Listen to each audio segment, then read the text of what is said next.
The reason I came up with today's topic is that Tanya and I were talking with Angela. We were all talking out to dinner last night, and she was talking about, her tax situation and people not, really paying attention to making income. So what we're going to chat about, I always say, and I always give my disclaimer, anytime it comes to financial stuff, if you don't have a financial planner, if you don't have a tax preparer, if you don't have a bookkeeper, those are always good people to reference to. I'm just going to be speaking on my personal experiences and why, you're welcome, Tanya, and why we need to be really cognizant of how we get income. Because a lot of estheticians, and including myself, when I started my career, I took a draw. And taking a draw means that I would take cash. So here's the biggest scenario that a lot of us make mistakes with you and nothing with the business.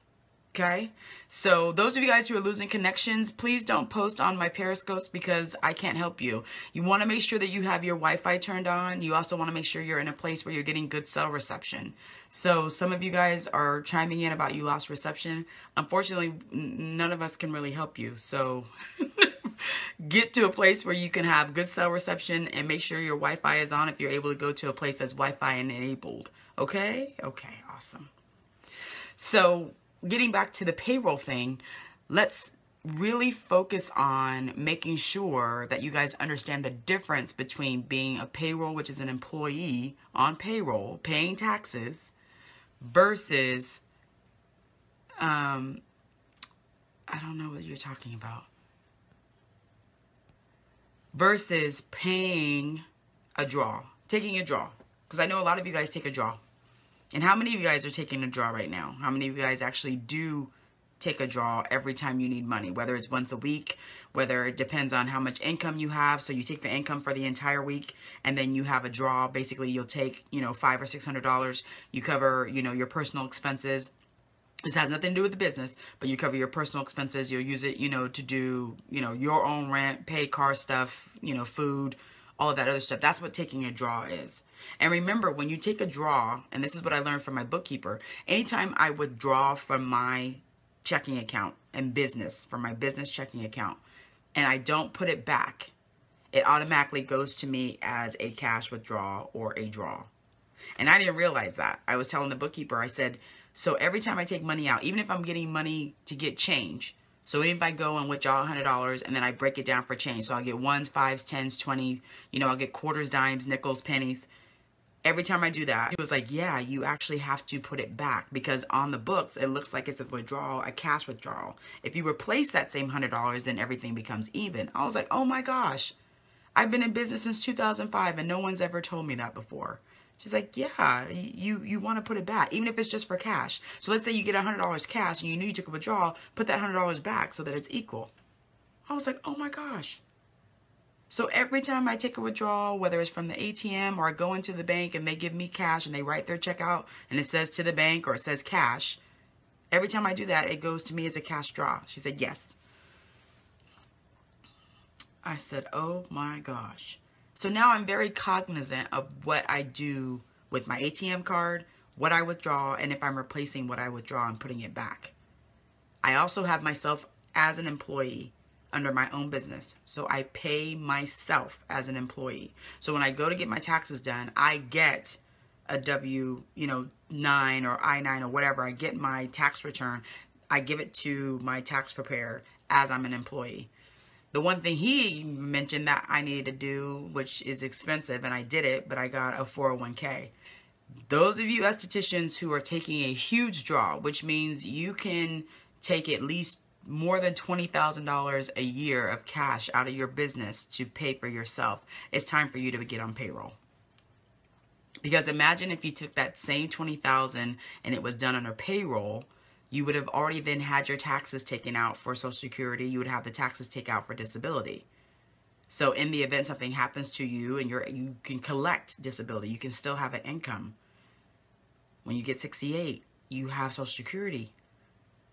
If you don't pay into those, you don't get them. I think it's a very simple concept, but we forget. So when you work for someone and you look on your check and you see all those lines, you see, Social Security, all of that stuff should be included in the cost to do the service. So if you don't know what your cost per service is, it's time for you to get out a piece of paper, time for you to get out some pens and some calculators and figure it out. Everything that you pay for, you need to cost it out. Sometimes some skincare companies will give you a cost per service or a rate of investment, rate of return. They'll let you know. So you have a lot of, oh my goodness.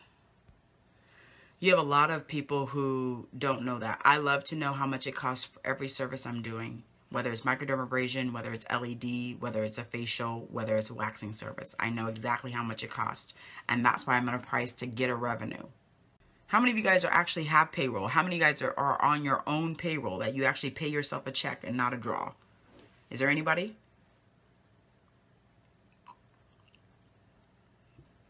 You could start your business from payroll. From the get-go. You could do that, and it doesn't. And the thing I like about paychecks is that I started very low, so I would do $100 and then I would work my way up. So if you want to start that from the beginning, I think that would be great, because you will always be contributing to all of that from the beginning. It'll always show as income for yourself, not the business, for yourself, even if you're a sole proprietor, because I have my LLC, I have my sole prop, and then I have myself.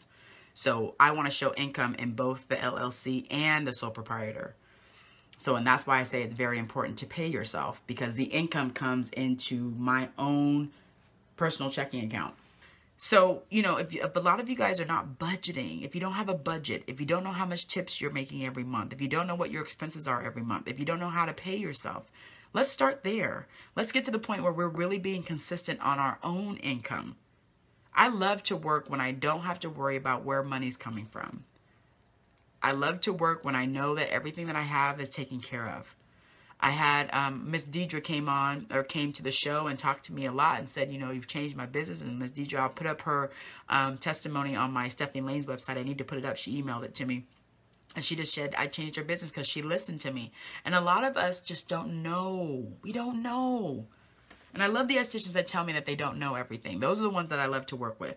Now, the other ones where they're just all to the left and right, and they're just, you know, well, I've been doing this for years, and, you know, this has worked for me, and, you know, Are you open to learning anything new? Can we have a chit chat? Can we have a discussion? Are you really making a lot of money, or are you just getting by? And that's what I'm focusing on for this year, is really getting straight to the point of, you want to make money, you need to communicate. That communication has to happen daily. That communication has to be consistent. But it also has to make sense. 2 weeks ago, I did a Periscope on, are you confusing your clients? A lot of you guys are confusing them. Absolutely, you're confusing them. You confuse me, and I follow you. So that should tell you something. That should tell you something. If you confuse me, I'm an esthetician, I do services, I follow you, then you're confusing your clients. It is just really, really, really important that you make everything clear. We've had a big block party today. It's just really, really, really important for a lot of us to understand. You have to be clear in your communication. You have to understand that if you don't consistently communicate what you do, where you are, it's that. You needed that, yes. The other problem, too, that I think a lot of us just don't realize is that it's not that you don't know. I think it's really the not being able to go to different spas or even see what people who are extremely successful do. I follow a lot of business people who are extremely successful. I follow a lot of estheticians who are extremely successful. I follow a lot of people who are in different industries who are extremely successful, because I like to see the commonality, and the commonality is communication. And when you communicate regularly and consistently, then you have your message, or your branding comes across. A lot of us estheticians don't have a branding. We don't know how to brand ourselves. We can say what services we offer, but we don't really give you a reason why to come see me. My job is to tell you and ask you, why would I come and get a service with you?